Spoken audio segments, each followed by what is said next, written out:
se viene el Día del Padre, digo, y si tenés una relación bonita con él, perfecto, disfrútala. Pero ¿qué pasa cuando la relación se complejiza, ¿no? Con tu papá. Hay mucho por charlar en este tema. Ya está conectada Vane Elías con nosotros, psicóloga. Te recibo. ¿Cómo estás, Vane? Buen día. Gracias por atendernos. Hola Majo, buen día. Hola chicos, ¿cómo Vane. están? ¿Cómo andás? Qué lindo Bien. verte. Ahí te veo. ¿Cómo andás? Muy bien, ¿ustedes? Bien, muy bien. Ya con vistas al Día del Padre y pensábamos que muchas veces la relación con papá se complejiza, ¿no? A veces en la niñez. Digo, cada etapa de la vida también es un encuentro nuevo, me parece, con un padre presente, claro está. Obviamente estamos hablando de esto. Pero me parece que podemos desarrollar este tema desde diferentes ópticas, desde diferentes lados. Por ejemplo, cuando te toca un papá sobreprotector, ¿no? Me parece que podemos empezar a desasnar un poquito diferentes tópicos respecto a este tema. ¿Qué pasa cuando no es la mejor relación del mundo, cuando hay una relación que se complejiza y ni hablar cuando daña esta relación, ¿no? Está buenísimo el tema y poder eso, como profundizarlo, porque yo iniciaría compartiéndoles algo que muchas veces no nos preguntamos o no ponemos sobre la mesa y es muy importante, Sí. que es que la construcción del rol paterno, y materno también, por supuesto, Sí.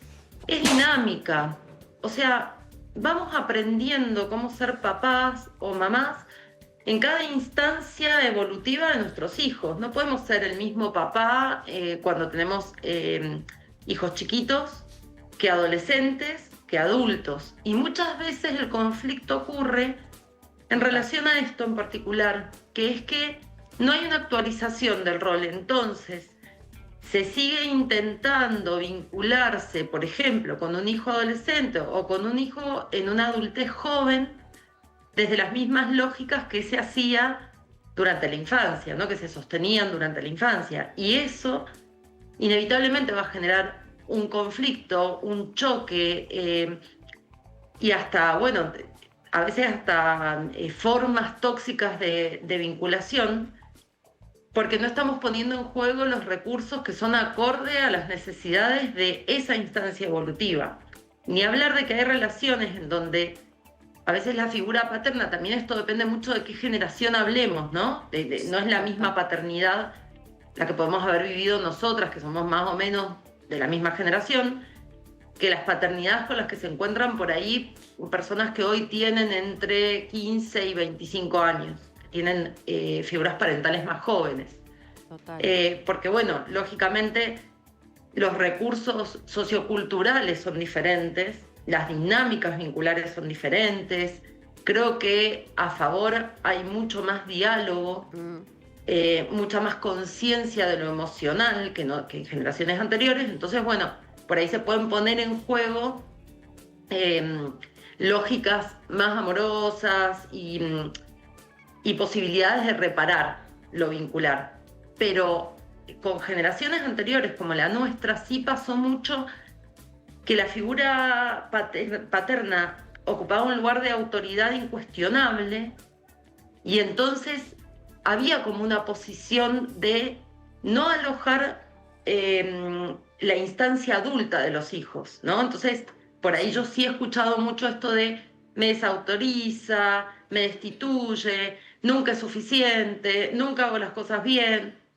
Cuando hablamos de conflicto, porque también hay relaciones que son súper bonitas, amorosas, con padres que sí han podido trabajar esas dificultades y poner en juego otras cosas. Ahora, ¿no? Vane, te hago una pregunta. Vos hablás que ahora en las generaciones de ahora hay diálogo que está buenísimo y quizá en anteriores generaciones esto no ocurría porque estaba como más, es lo que dice papá, quizá, ¿no? Depende de la familia, por supuesto.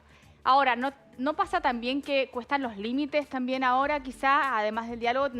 ¿No hay también una cosa del límite amoroso que también se habla y que cuesta y también es necesario y es una manera de amarlos bien?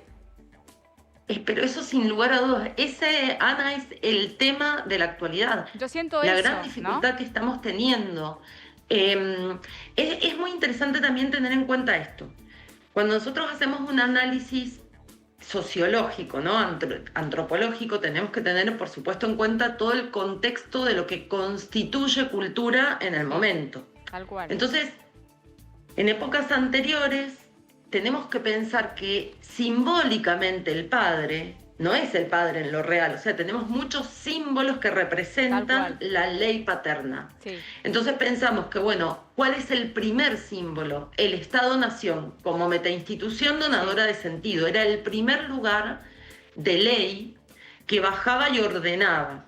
Tal cual. Dijiste algo que es fundamental, Ana, o sea, el límite es un acto de amor, el mayor acto de amor, o sea, porque es lo que pone en cuidado y de alguna manera, si bien no tenemos garantías absolutas, pero de alguna manera garantiza la salud psicoemocional y física de nuestros hijos. Es así.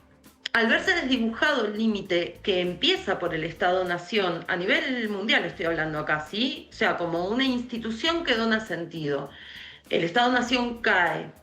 Y a partir de ahí caen todas las instituciones que marcaban límites y eran ordenadoras, que en otra época conseguían ese respeto a priori, ¿no? La sociedad entendía que la institución marcaba ese límite de ese respeto. Por ejemplo, en los colegios estamos viendo fenómenos, Sí. Claro. eso sí, particularmente en Argentina, quizás en otros lugares del mundo sucedieron antes, pero en Argentina estamos viviendo hoy en la actualidad fenómenos que nunca habían ocurrido y que hablan de esto, que yo creo que lo que está sucediendo es que no encontramos la forma de introyectar una nueva ley, porque claramente las leyes anteriores caducaron.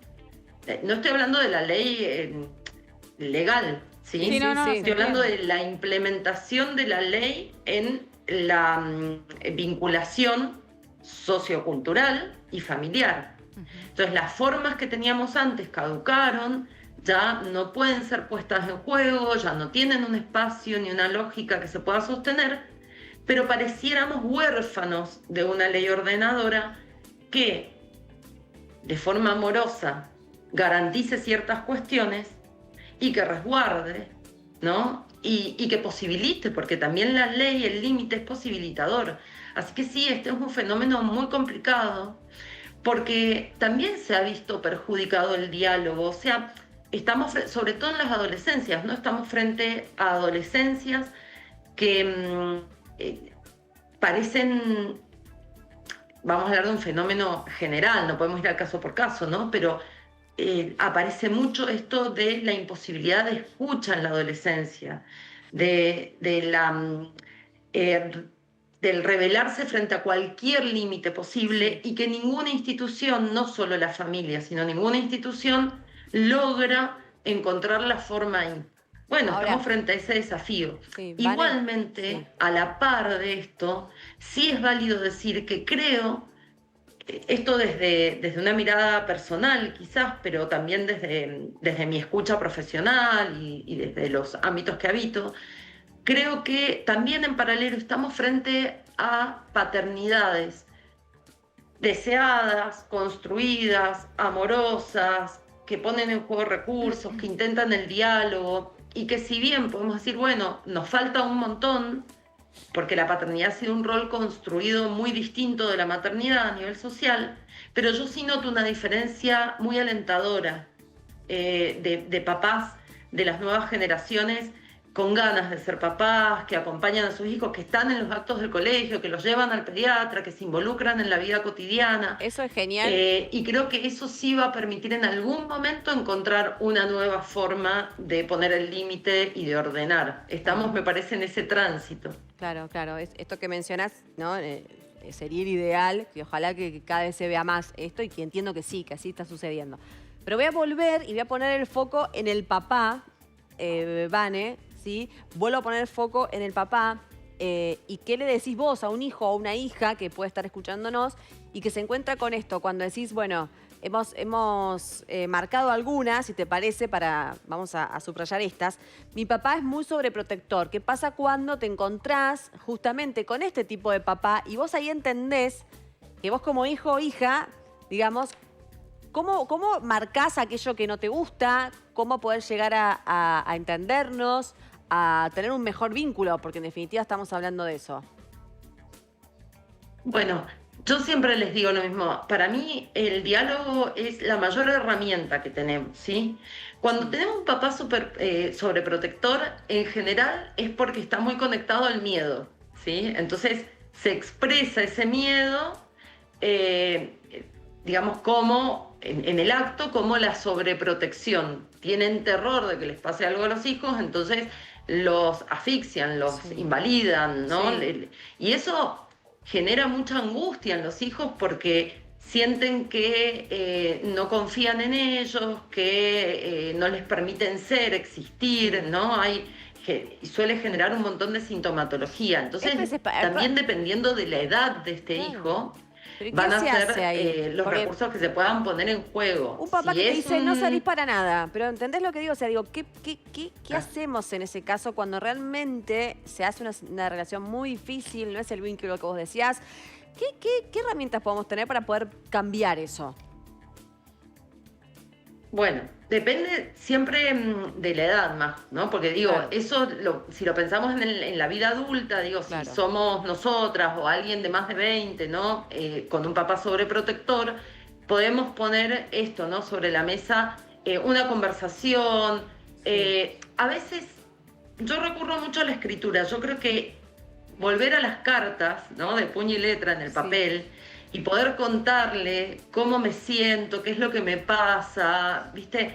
Le permite también otro tiempo al otro. O sea, el diálogo a veces genera una reacción inmediata en donde Sí. la escucha se ve Sí. como coartada por la emocionalidad. En cambio, cuando le escribes una carta a tu papá, como hacíamos de chiquitas, ¿no? Y le puedes contar cómo te estás sintiendo, qué cosas te duelen, qué cosas te preocupan, qué cosas te incomodan, te Sí. enojan. Y preguntarle también, ¿por qué no confías en mí? Porque a veces una interpreta, ¿no? Y después cuando vos le decís, ¿por qué no confías en mí?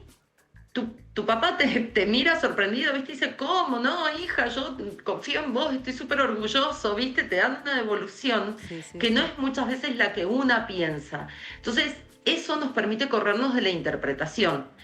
Ahora, por supuesto que si hablamos de infancias y adolescencias, bueno, ese recurso es más difícil, Claro. porque son edades en donde el discurso es más Sí. complejo, ¿no? Sí. La posibilidad de metáfora y de escritura es más compleja. Entonces ahí sí quizás necesitamos por ahí la intervención profesional o de un adulto que pueda ordenar el vínculo.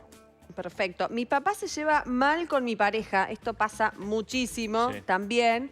No acepta la relación que tengo y entorpece, ¿no? Este vínculo con la Condiciona, pareja eso condiciona y también nuestra relación, ¿no? Sí, yo ahí creo que el límite tiene que ser absoluto, porque ahí sí estamos hablando Sí. de personas adultas.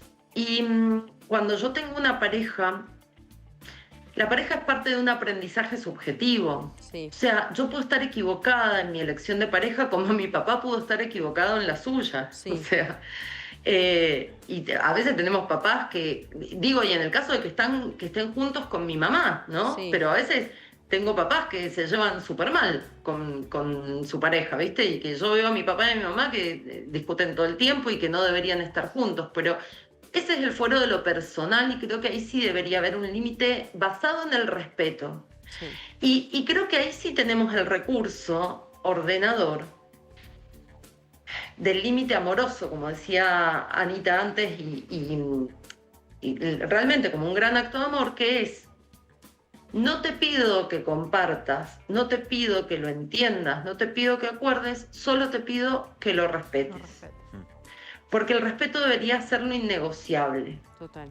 Porque los vínculos, todo vínculo, pero bueno, el de pareja, que es un vínculo elegido en la vida adulta, etcétera, es un vínculo que tiene que ver con un aprendizaje personal. Y bueno, no tienen que estar de acuerdo las personas que nos rodean. Simplemente tienen que entender que no es un espacio en el que pueden intervenir. Mi papá tampoco. Por mucho que me ame, por mucho que quiera rescatarme o que vea cosas que yo no veo, porque yo estoy aprendiendo como seguramente él aprendió en su momento y no vio un montón de cosas de su pareja que con el tiempo pudo ver. Total. ¿Qué pasa cuando no lo tolero? ¿Es muy machista o no compartimos no compartimos opiniones, también se da muchísimo esto, ¿no? Sus formas, la forma en que fue criado, qué pasa cuando hay un choque fuerte en ese aspecto, un choque generacional sin dudas, y que es más lo que nos desencuentra que lo que nos encuentra, que esto también se ve mucho. Sí, bueno, yo siempre ahí pongo en juego, quizás suena naif lo que voy a decir, pero lo digo con total contundencia. Yo siempre pongo en juego el amor, porque me parece, bueno, y ustedes me conocen hace muchos años, yo tengo una militancia muy consciente respecto de las cuestiones de género, pero creo que no podemos desasociarlas del contexto, la historicidad y la educación de cada época. Yo no puedo juzgar con la misma vara y con el mismo detalle a mi papá que tiene 70 años que a mi hermano que tiene 35, 40, o a mi pareja o a mi amigo. Porque las posibilidades reales que tuvo y cómo afectó el sistema patriarcal en ese hombre de 70 es completamente diferente. Eso no quiere decir que no tenga la capacidad de cuestionarse, de incomodarse, de repensarse y de actualizarse. Hay un montón de hombres de 70 y más que lo han hecho, pero hay otras cosas que se ponen en juego psicológicamente, ¿no? Hubo toda una persecución respecto del lugar del varón y de los roles y del hermetismo en ese sentido. Entonces ahí yo sí creo que si mi papá es amoroso, más allá de que tengo una mirada con la que yo no acuerdo, pero si él, más allá de la mirada, es amoroso, es respetuoso, ha sido un papá presente, que me ha acompañado, que ha estado en los momentos importantes de mi vida, que, no sé, es un buen abuelo, que es... Tengo que poner también, ¿no? En la balanza todas estas otras cosas que alimentan el vínculo, que lo nutren, porque si nos ponemos también en jueces vinculares desde un lugar incuestionable, ¿no? Sí, y medio dictatorial, un poco estamos emulando la misma lógica. O sea, tengo que dar la posibilidad de ir construyendo de a poquito una nueva manera. Y hay cosas con las que no nos vamos a poner de acuerdo porque son generacionales, ¿no? Y nos pasa a nosotros también, a veces con la música, o sea, hay cuestiones culturales propias de cada generación en las que no vamos a acordar. Sí. El último para cerrar, Vane, extraño mucho a mi papá. Esto también se escucha y es difícil cuando ya se empiezan a caer, digo yo, los pilares fundamentales de la vida, ¿no? Estas paredes que contienen la casa de cada uno. ¿Qué le decís a esta persona ya para cerrar el tema? Bueno, mira, yo creo... mi papá falleció, ¿no? Entonces voy a compartir algo personal. Y yo tengo una relación de mucho amor con la figura de mi padre. Y creo que aprender a alimentar ese vínculo, aun si no está presente físicamente, es sanador y es importante. Porque que no esté físicamente no quiere decir que haya dejado de estar. O sea, si mi papá fue un papá presente, me atravesó, me transformó y hay mucho de él que vive en mí. Y hay mucho de él que yo le puedo compartir a mis hijos, ¿no? Y lo presentifico en ese sentido. Entonces me permito extrañar, no tenerle miedo a esas emociones, a la tristeza, al dolor. Si me las permito, no las transformo en un estado, ¿sí? Entonces no es lo mismo... digamos, no superar la ausencia de mi padre, ¿no? Y todo el tiempo sufrir. No es lo mismo el dolor que el sufrimiento, o la tristeza que el sufrimiento. Totalmente. No convertirlo en un estado es muy importante. Y para eso me tengo que permitir la emoción. Y para eso también, en medio de la emoción, tengo el recurso de recordar todo lo que mi papá me dio y todo lo que de él vive en mí y yo puedo seguir transmitiendo. Una forma de honrarlo. Totalmente. Vane, lindo escucharte siempre. Gracias, gracias de corazón por este tiempo que nos has brindado. Te mandamos un beso enorme y hasta muy prontito. A ustedes, beso grande. Beso de todo el equipo. Gracias.